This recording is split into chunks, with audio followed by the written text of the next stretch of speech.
The Lord be with you. I'm Deacon Keith Fournier, and our first reading is from the book of Exodus.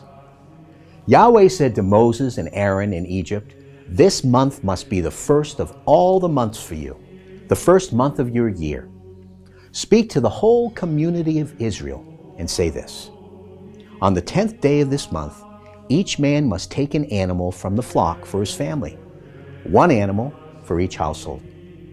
If the household is too small for the animal, he must join with his neighbor nearest to his house, depending on the number of persons.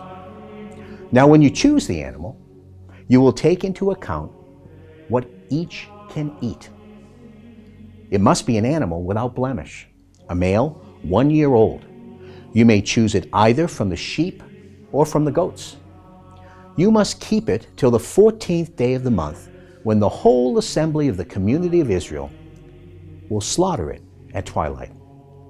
Some of the blood must then be taken and put on both doorposts and the lintel of the houses where it is eaten. And that night, the flesh must be eaten, roasted over the fire. It must be eaten with unleavened bread and bitter herbs. This is how you must eat it: with a belt round your waist, your sandals on your feet, and your staff in your hand. You must eat it hurriedly. It is a Passover in Yahweh's honor. That night I shall go through Egypt and strike down all the firstborn in Egypt, man and beast alike, and shall execute justice on all the gods of Egypt. I, Yahweh. The blood will be a sign for you on the houses where you are. When I see the blood, I shall pass over you, and you will escape the destructive plague when I strike Egypt. This day must be commemorated by you, and you must keep it as a feast in Yahweh's honor. You must keep it as a feast day for all generations. This is a decree for all time." And our response is taken from Psalm 116. What return can I make to Yahweh for his generosity to me? I shall take up the cup of salvation and call on the name of Yahweh. Costly in Yahweh's sight is the death of his faithful. I beg you, Yahweh, I am your servant. I am your servant, and my mother was your servant. You have undone my fetters. I shall offer you a sacrifice of thanksgiving and call on the name of Yahweh. I shall fulfill my vows to Yahweh, witnessed by all his people. And our second reading from the first letter of Paul to the Corinthians. For the tradition I received from the Lord and also handed on to you is that on the night he was betrayed, the Lord Jesus took some bread, and after he had given thanks, he broke it and said, "This is my body, which is for you. Do this in remembrance of me." And in the same way, with the cup after supper, saying, "This cup is the new covenant in my blood. Whenever you drink it, do this as a memorial of me.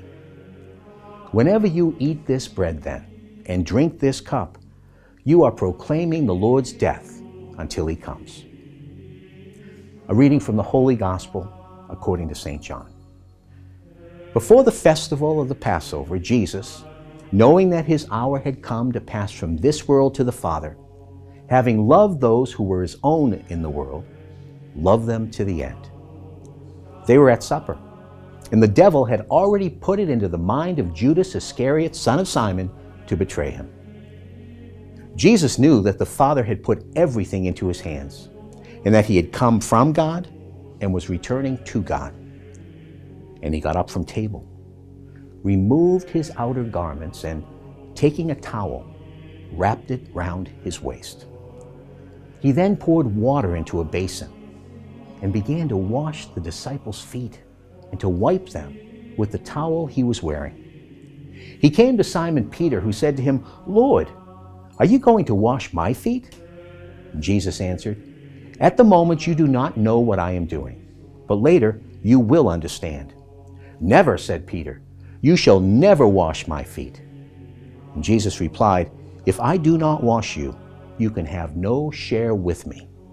Simon Peter said, "Well then, Lord, not only my feet, but my hands and my head as well." And Jesus said, No one who has had a bath needs washing. Such a person is clean all over. You too are clean, though not all of you are. He knew who was going to betray him, and that was why he said, though not all of you are. When he had washed their feet and put on his outer garments again, he went back to the table. Do you understand, he said, what I have done to you? You call me Master and Lord, and rightly. So I am. If I then, the Lord and Master, have washed your feet, you must wash each other's feet. I have given you an example so that you may copy what I have done to you. The Gospel of the Lord.